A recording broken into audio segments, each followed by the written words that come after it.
भक्त तीन प्रकार के कहे हैं, या ऐसा समझें कि भक्तों का दृष्टिकोण तीन प्रकार का होता है। ध्यान देना।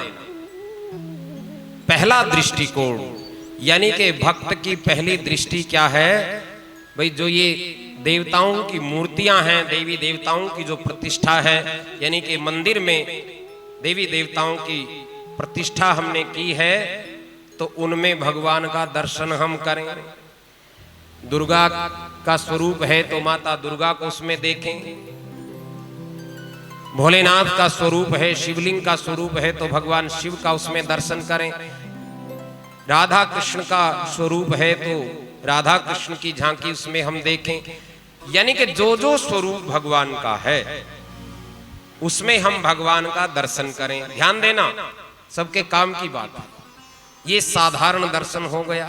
सभी मंदिर में आए या अपने घर में देवालय है, अपने घर में पूजा का स्थान है, भगवान का विग्रह वहां हमने स्थापित कर रखा है, तो उन देवी देवताओं में जो दर्शन हम कर रहे हैं, जो कुछ हमारी आंखें देख रही हैं, वो साधारण दर्शन है भाई। वहां तो हमने दर्शन कर लिया, वहां तो हमने प्रणाम कर लिया और फिर अपने संसार के कामकाज में हम लग गए और संसार में भेद बुद्धि हमारी रही।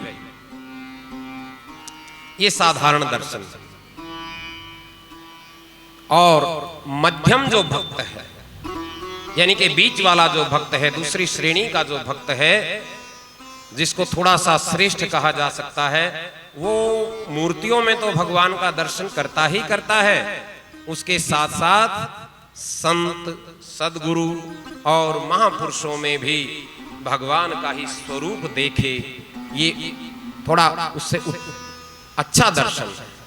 यानी कि जो भगवान का दर्शन हमने मूर्तियों में किया, संत में, सदगुरु में, महापुरुषों में भी वैसा ही भाव हमारा हो।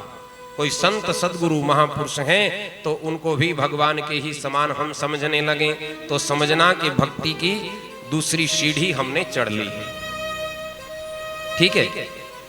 और तीसरा क्या है, जिसको सर्वश्रेष्ठ कहा गया है, जो साधारण नहीं है, जो मध्यम नहीं है, जो उत्तम कोटि का भक्त है, उत्तम कोटि की जिसकी दृष्टि है, उसका दृष्टिकोण कैसा है? सिया राममय, सिया राममय सब जग जानी, सिया राममय सब जग जानी, करहु प्रणाम जोरि जुग पानी, सिया राममय सब जग जानी, करहु प्रणाम जोरि जुग पानी।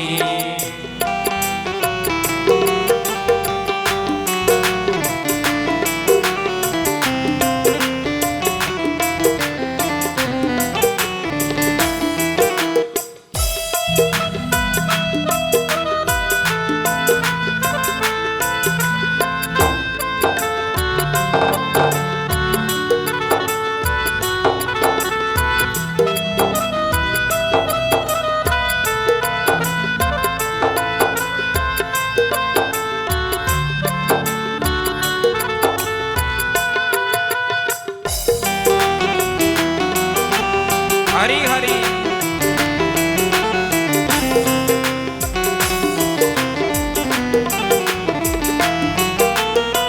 सिया राममय सब जग जानी, सिया राममय सब जग जानी, सिया राममय सब जग जानी, सिया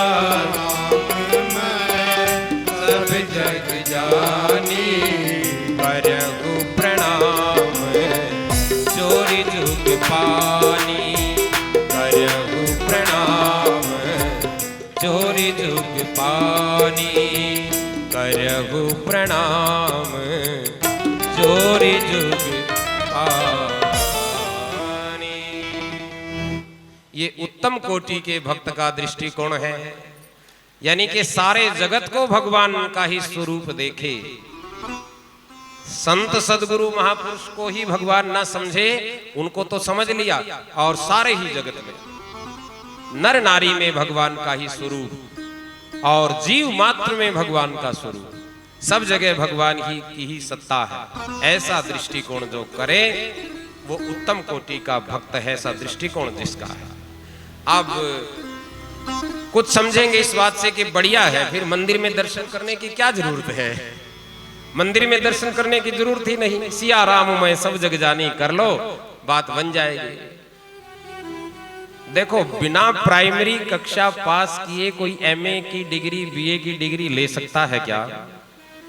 भाई हमने बड़ी डिग्री हासिल करनी है, ग्रेजुएशन करनी है, पोस्ट ग्रेजुएशन करनी है, तो उसके लिए पहले की एजुकेशन तो चाहिए, प्राइमरी एजुकेशन भी चाहिए, सेकेंडरी एजुकेशन चाहिए, सीनियर सेकेंडरी एग्जाम पास करना पड़ेगा, तब तो जाकर के ग्रेजुएशन और पोस्ट ग्रेजुएशन तक हम पहुंचेंगे। प्राइमरी एजुकेशन ही ना लें तो कैसे बात बनेगी, कैसे आगे बढ़ेंगे? तो भगवान का जो ये दर्शन है एक तरह से प्राइमरी एजुकेशन है, पहली कक्षा है और महत्वपूर्ण है। जब हम भगवान की छवि यहां निहारेंगे, अपने नेत्रों को पवित्र करेंगे, तभी संतों और महापुरुषों के प्रति श्रद्धा होगी। संतों महापुरुषों के प्रति श्रद्धा होगी, सदगुरु के प्रति श्रद्धा होगी, तो फिर उसके बाद दृष्टिकोण हमारा ऐसा व्यापक और विस्तृत हो जाएगा, ऐसा दिव्य हो जाएगा, ऐसा पवित्र हो जाएगा, सारे जगत में ही हमको भगवत सत्ता ही दिखाई देगी। फिर भेद बुद्धि समाप्त हो जाएगी। सर्वमिदं ब्रह्म, ये सारा जगत भगवान का ही रूप है।